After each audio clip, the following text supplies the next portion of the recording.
Good evening. We wanted to start out with sharing. There it goes. Some of the initiatives that you helped us get to this past year through the budget process last year.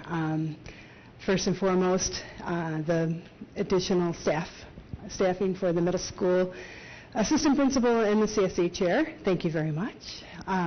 This has allowed us opportunities to be proactive, to provide better program oversight, to do some problem solving with teams.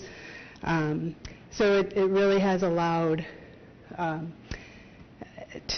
to approach the planning of special education in a more comprehensive way. With the addition of the new position, we took on the PPS leadership, and that included the leadership of the counseling, school counselors, working with social workers, and working with our school psychologists in a much more holistic way. Through that, you are aware that a parent survey has gone out. We'll get those results eventually. We also have a suicide risk assessment in place. We're exploring the mental health clinic, and we've done a lot of professional development with our PPS team.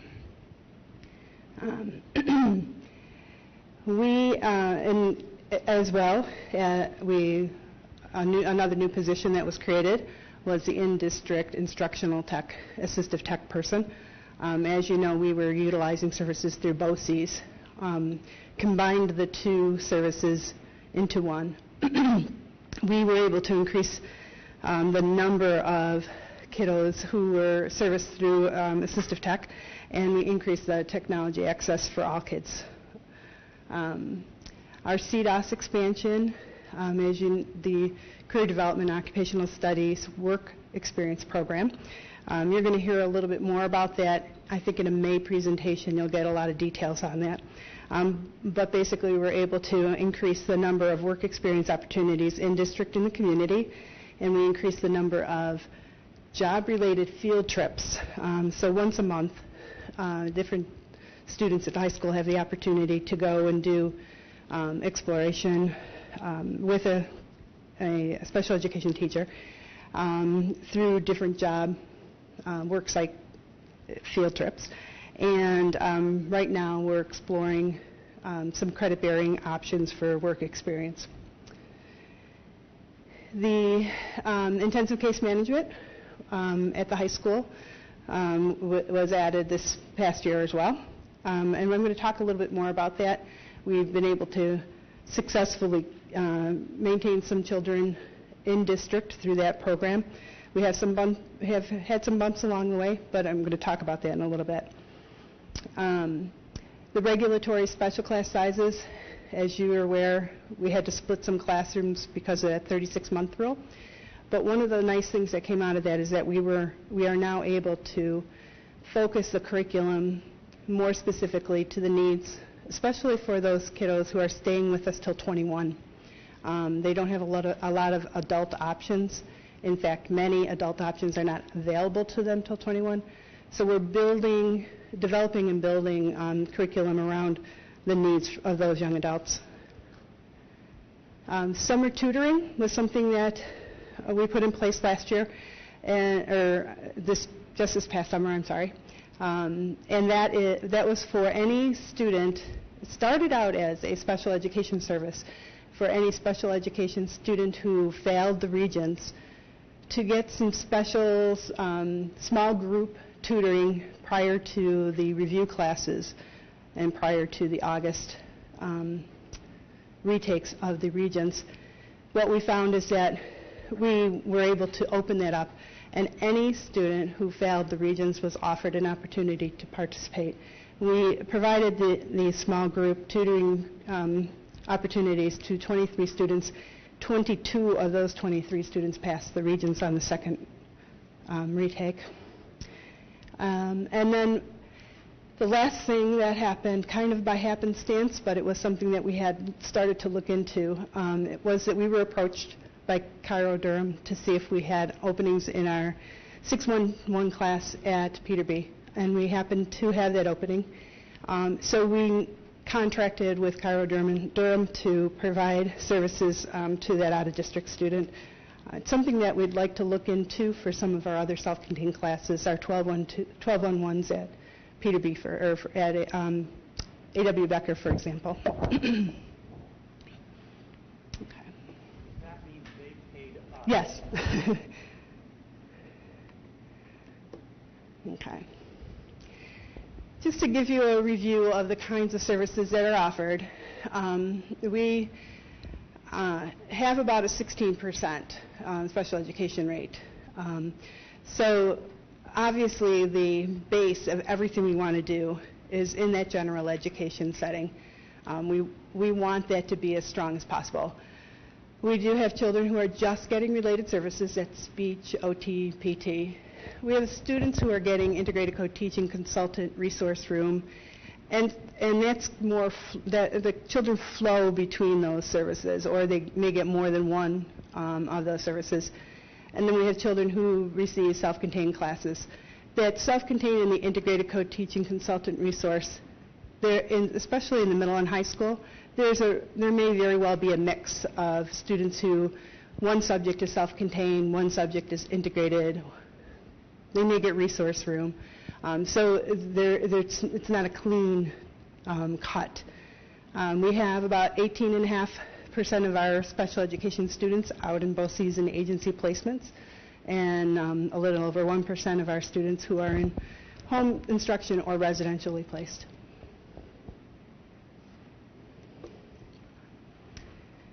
Services by building. We are able to provide consultant teacher, resource room, and related services to all the buildings. You may remember a couple of years ago that we only had consultant teacher at Peter B at the elementary level, and we were able to add that service to A.W. Becker. Our integrated co-teaching flip-flops grade levels between the two elementary buildings, and we offer integrated co-teaching for math and ELA at the middle, and all 4 cores at high school. We have self-contained classrooms at all of the buildings as well. The types of children who are recommended for the programs depends upon the program placement, depends upon the needs of the children for the placements in those settings. Question? For middle school, it says just math and ELA. Does that mean that the children that need these services how do they get the other classes? Social studies and science are offered through a consultant teacher model, and there's also some self-contained options for social studies and science. So. Consultant model is when the teacher pushes in, but unlike an integrated co-teaching model where the 2 teachers are there 100% of the time for the whole class period, a consultant, it may be in and out throughout the week. And what we do try to do is combine the consultant, make the consultant teacher the resource room teacher so that they're carrying back to resource room the kind of information they're getting from their consultant time with the student. So that would probably mean for scheduling, you would probably take that into we try to take that into consideration. It doesn't always work, but it is something that we've asked. I guess I would just make sure that we're not burning out a certain group, because it seems like the middle school is different than everywhere else, that if only half the force is working that way, you got to make sure you're taking care of them, otherwise. Correct. Yeah. Go ahead. I don't understand how the elementary school co-teaching works. So if say you had a 3rd grader in Becker this year, would they not be eligible for co-teaching next year? No. Or does it travel with the cohort? If you can bear with me for a minute, I'm going to find a slide that will show you that. Okay. It's in the appendix section. So the elementary programs in 17-18, you'll see at A.W. Becker they have 1st, 3rd, and 5th, and at Peter B. they have kindergarten, second, fourth, and fourth because they happen to have 2 sections of 4th grade. Next year, A.W. Becker will offer the kindergarten, second, and fourth, and Peter B. will offer the first, third, and 2 sections of 5th. So as those students roll up to the next grade level, we roll those integrated classrooms into that building. So they're always offering opposite, but they're offering them so that even if a student is not a home school student there, that it essentially becomes their home school because they roll up. No problem. Okay?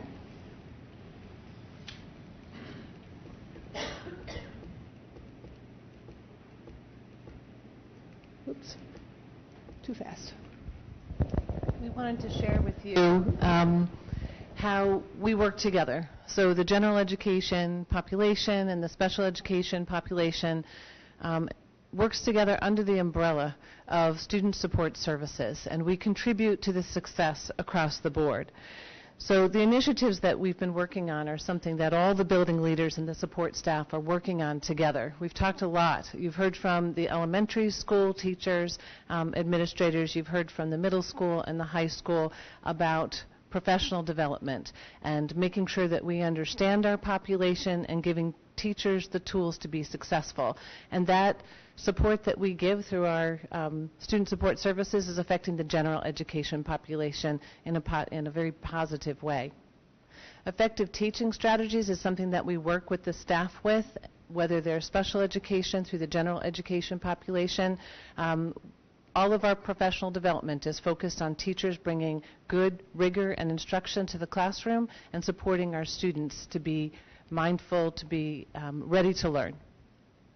The change in climate is something that we have had to focus on, really focusing on safety, looking at ways that we can increase interactions between our community and our students. So we've been looking at ways that we can do that with flexible learning spaces that you've heard about, increasing technology, which you heard about again tonight, and increasing the opportunity for students to work and also engage with the community resources that we have.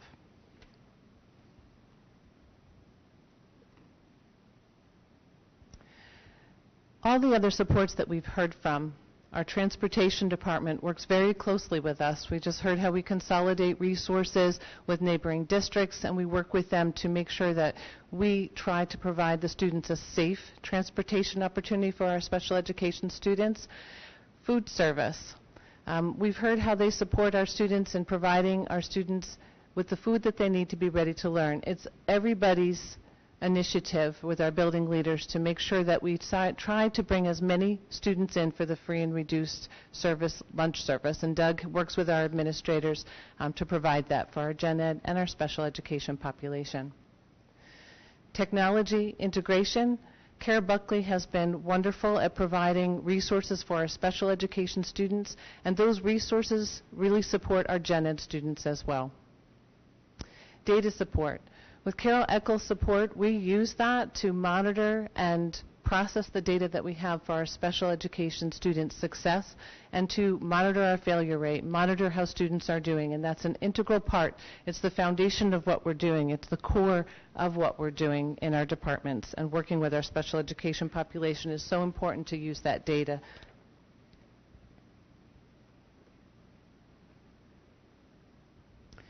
How we work together with our general education population. We've talked about meeting the needs of our students and developing really well implemented IEPs that are thoughtful and have the right approach to teaching students at all levels is important. So we've been spending a lot of professional development time guiding our teachers to write IEPs that help all general education and special education teachers to bring students to success. We've been able to work with the social work staff. The suicide risk assessment has been something that we've been working on. It's a critical need in the district to make sure that we know how to deal with students when they're in crisis. They've spent last year developing the plan, and we're now implementing it constantly, but we're presenting it to faculty, BLT, to make sure that everybody knows what the process is when we have a student who's in crisis. Transition planning is something we've been spending a lot of time on this year with the special education staff. Transition planning is that step from high school going out into the world of work or college. And so knowing what their goals are, and we initiate that when they're 15 years old, and making sure that we're processing that and following that. We've brought in some professional development planners to work with the staff, and that's something that will transition into the general education population as well. You've heard me talk before about Naviance and using that career tool, and you've talked about less paper, and we're hoping that career files will be all electronic so that students can use that information and parents can access that information. The gen ed and regular ed population, special education population will be using that to process transition goals.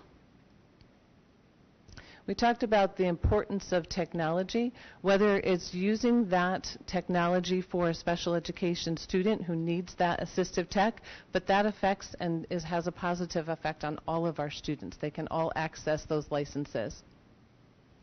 Staffing, you heard about the importance of the assistant principal and CSE position. It's really provided us the flexibility to be proactive. So being able to work with the social workers on the risk assessment, to be able to work with the school counselors in developing a career plan.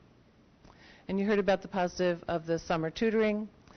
WIN block at the elementary has been very important for our special education teachers to contribute to. They're working with the tiered interventions and the general education staff to provide support for our gen ed students as we determine whether they will qualify for special education services.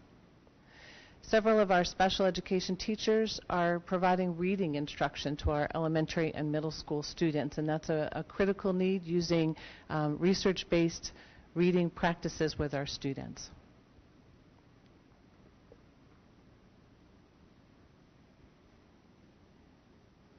There are challenges.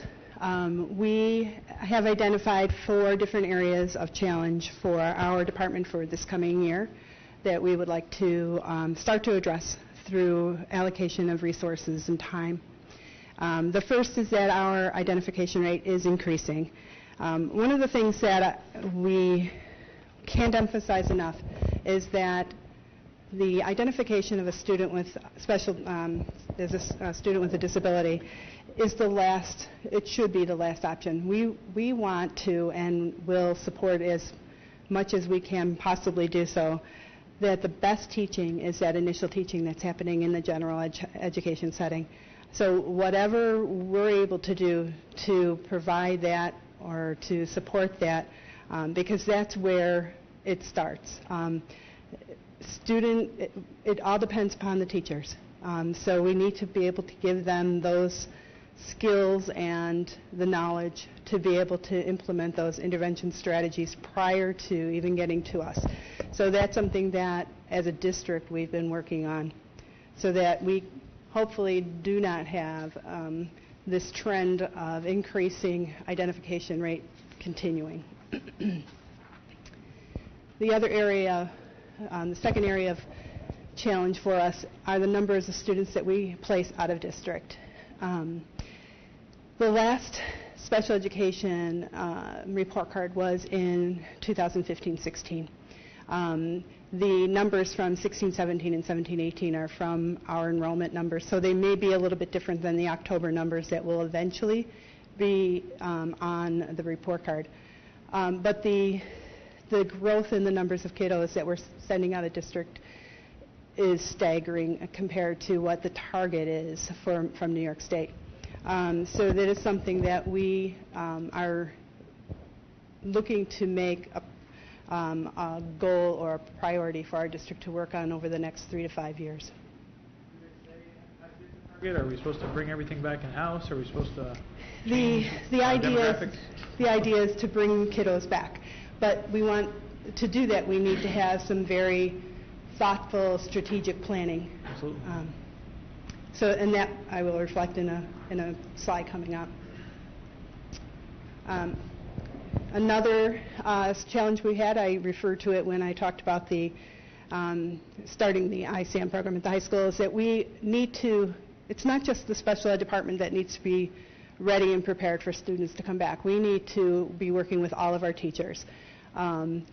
identifying the role of the ICM staff and the special education teachers, conducting timely functional behaviors assessments and developing effective behavior plans, preparing staff for the implementation of all aspects of the IEP, including the behavior plan. We've started that this year. The district initiative with staff development around empathy and trauma and poverty has really been a base for all of us to get that information, because frankly, a lot of the kiddos who are out of district because of social emotional needs are students who have had that are students of trauma and poverty. So we need to be able to understand where they're coming from as well. And just to clarify, when we say ICM, it's intensive case management. Thank you. Those students primarily do not have intellectual disabilities. Right. They are behavioral issues that we try to meet the needs of the students in this facility, in this building. That's why in specifically states that all staff need to be prepared and have the skills to do that, because those students are primarily mainstreamed. They're in the general ed classroom. And With that chart that you just showed us, the increasing one, is that attributed to an overall increase in number of students identified, or that the behaviors themselves are escalating to a point where we don't have the services? We are identifying more students. That trend line is going up, but it is not commensurate with the numbers of students we're sending out. So of the students who are identified, we are up to about 18.5% of our students who are identified who are in out-of-district placements. So it doesn't quite correlate. In one of the slides that I provided you in the appendix, you'll see that at the elementary level, I think we had, between the two buildings, approximately 8 students out. At the middle school, we have about 9 students out. At the high school, we have 36. So we get to a point that a decision has been made either at late middle school or in high school that we're no longer able to provide. So we know our target population is probably those older kids who are harder to service. So those are the kinds of things that we'll take to do the fourth challenge. Oops. That long-term planning for students to remain in district. We need a 3 to 5 year plan to assure that those staff supports are in place, that we've given people the staff development they need, and that there's space available. Because more students back here will mean space is needed. If it's not an intellectual disability and more emotional behavioral supports, what is it that what is the criteria for them for the outplacement, out of district placement, versus what we would need to have to support them here? The students who are placed out because of emotional and mental health needs usually need the support of a psychiatric clinic, which one of the things that we're looking at is a mental health clinic, or a behaviorist that can keep on top of the kinds of changes. Behavior plans are very fluid documents. They need to change as the student's motivation level changes. So those are the kinds of things that we would need to start to talk about and reallocate resources toward. We do have students who are very multiply impaired, who are at Center for Disability Services, who are at Wildwood. We could always talk about, what kinds of groupings we have out there to bring back. But that's why that long-range plan is really going to be important to that answer. So it says development plan, for 3 to 5 years. Mm-hmm. I mean, is this something that's new, or is this something that we've been working on? As far as bringing kids back to our district. We've had a piece of the plan because we've had the in-district supports that we've grown. As you remember from last year's conversation, we had a group of children who moved through the system, and we keep adding at the younger age, but we moved them into the high school this past year. So we have a piece of the plan, but the piece of the plan doesn't cover all the needs of the students who we need to consider bringing back to district. So we've started the process. Correct. Seems Right. like we have a lot more work to do. Correct. What do other districts do? Do they have on-staff behaviorist psychologists? Or are we looking at just a unique number that have that resource, and that's why we would seek them out? The districts around us really vary quite a bit. Bethlehem did an initiative not too long ago, and they brought every single child back. Schenectady not too long ago brought classrooms of kids with social emotional needs back. So it really depends upon what districts are looking at, but they do try to support those with the kinds of staffing that are going to be available to them in a Boces or in a Parsons type program. They do add those kinds of staffing to and that's one of the reasons why we want to make sure we're doing some long-term planning, because we can then talk about what kind of increase or reallocation that we would need for staff.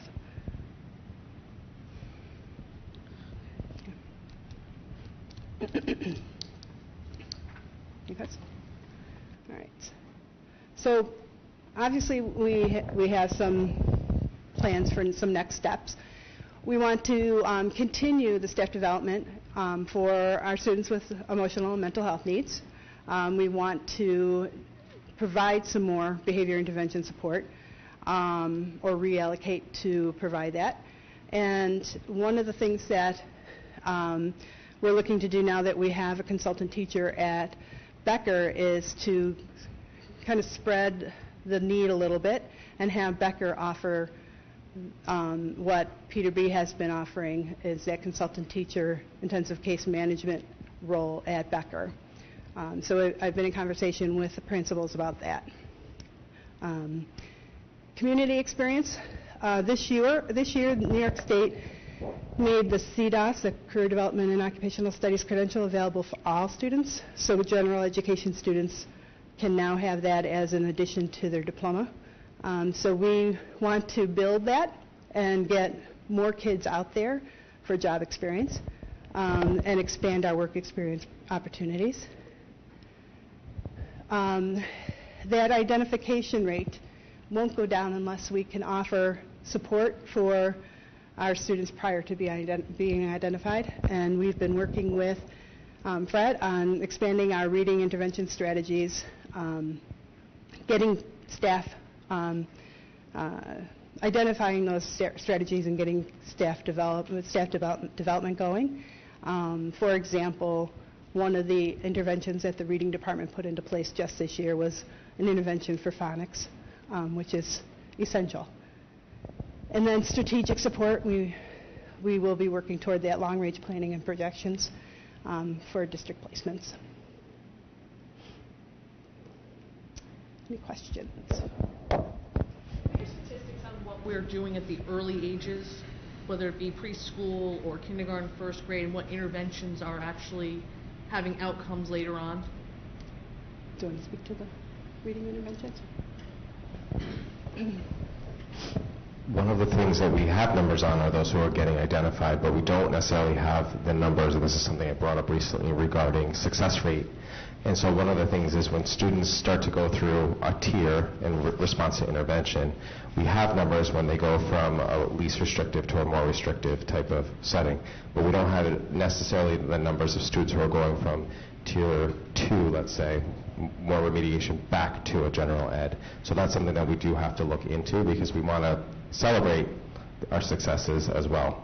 One of the things that we are doing, and Ann alluded to it, is we're doing some intense professional learning once a month. Kindergarten, first and second grade teachers are getting pulled to do interactive strategies approach, which is a research-based approach with Donna Scanlon, who's shooting it's research-based reading strategies. So all K-1-2 teachers are getting that instruction.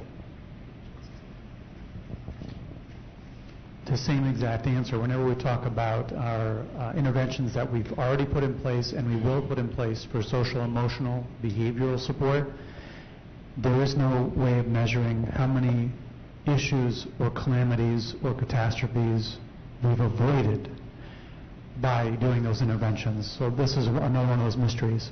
As Ian had said, and Fred had said, and a number of the principals had said, the better we are at the initial instruction in the classroom, the fewer students will have that are identified as special ed, the fewer students will have with social emotional issues, the fewer students will have that are unsuccessful and don't graduate.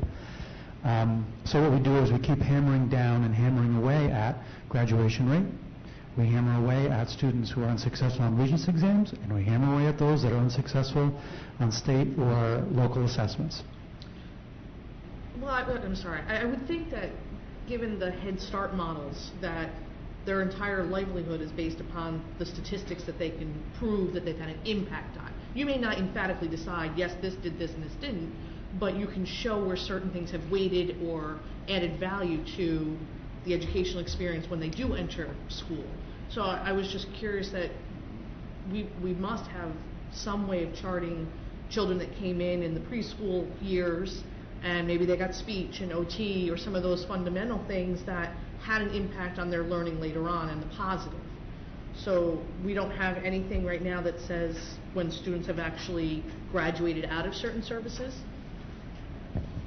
Yeah, we do have information about when students have graduated out, but as I mentioned, the concern is if the initial instruction was not expert enough, then they were forced to go into remediation.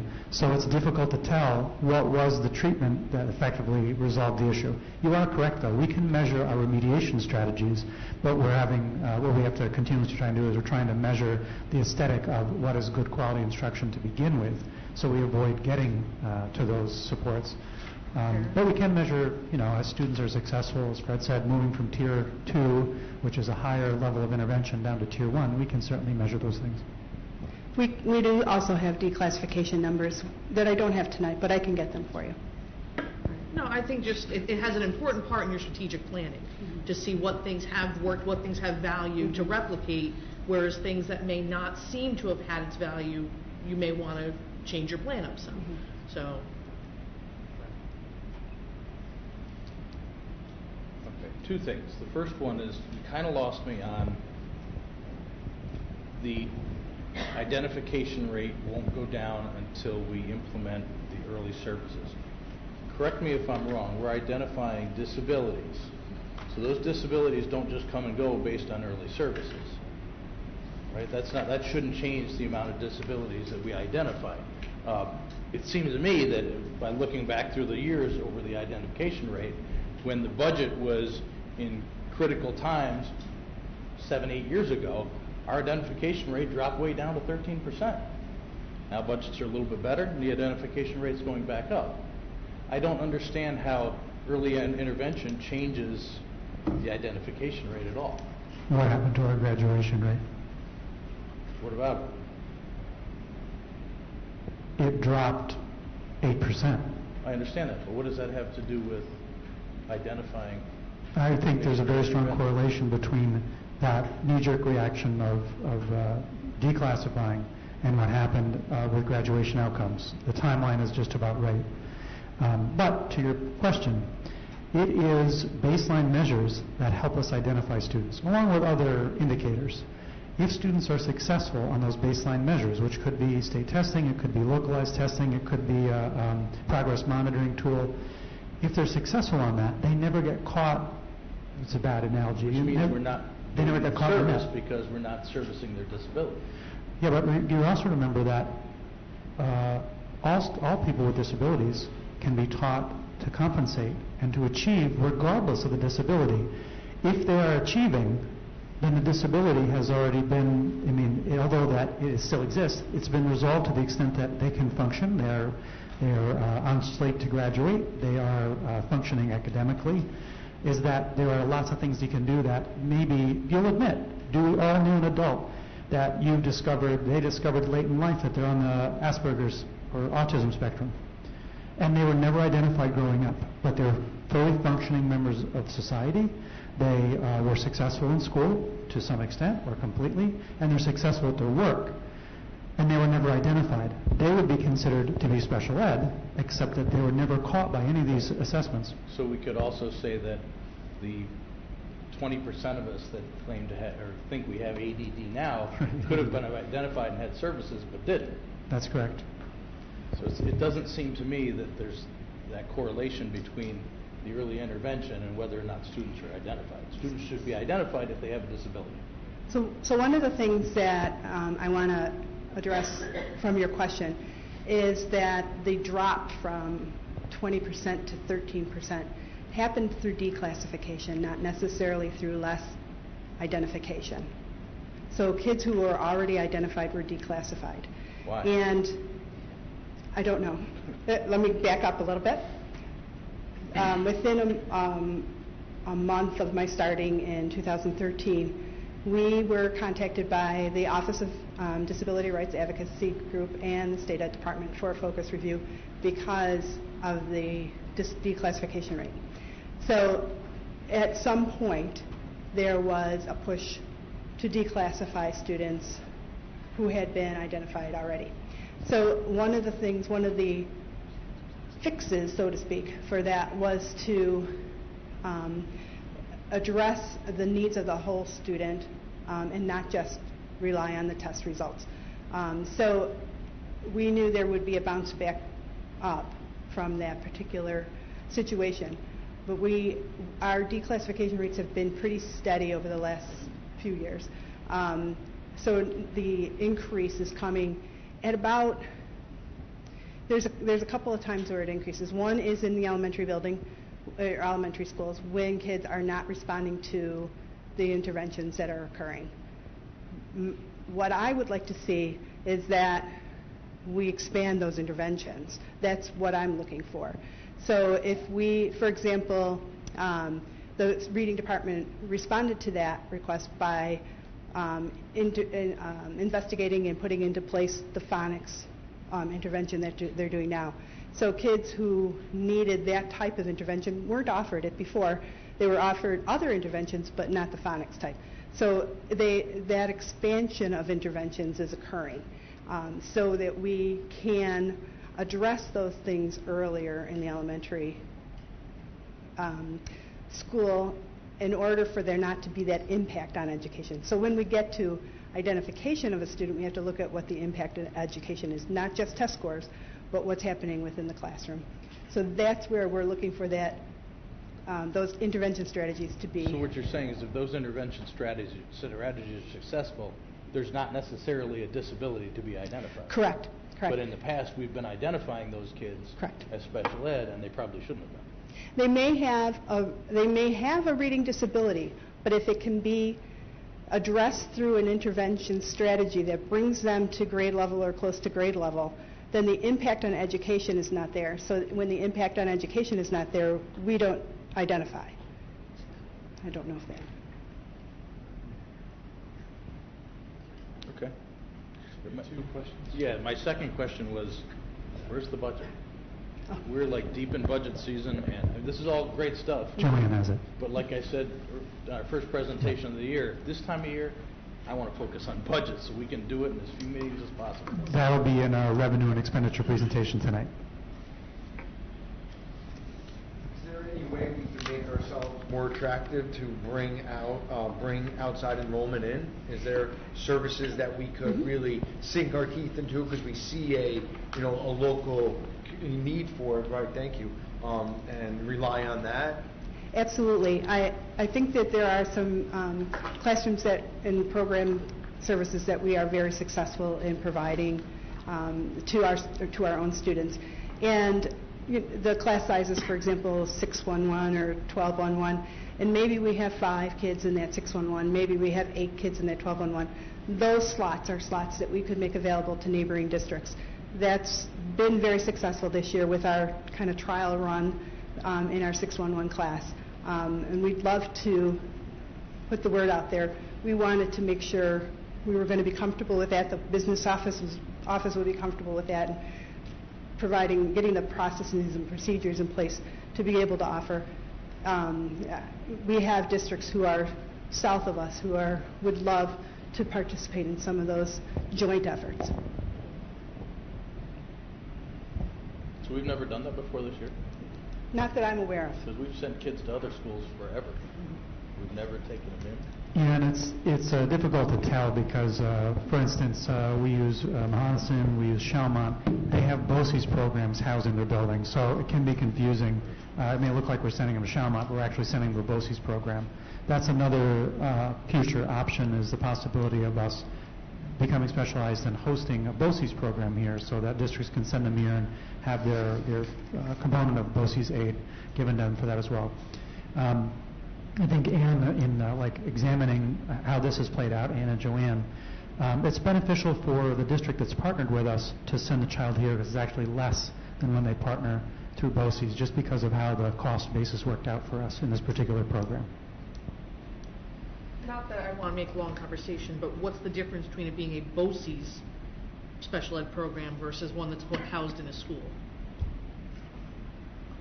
There's a couple of things that come along with Boces programs being housed here, and that is those ancillary supports that we may not have the availability to access, behaviorists, additional social work time, those kinds of things that we would be able to access through that Boces classroom and not necessarily take it from the students who are placed in district level classrooms. They also have a different kind of expertise. So if we were to, for example, decide to have a self-contained social emotional class, the staff have an expertise in that area, which I would look for that expertise to be shared with us, not only as a person coming in and doing it, but as a person sharing how to do things so that the knowledge is shared as well.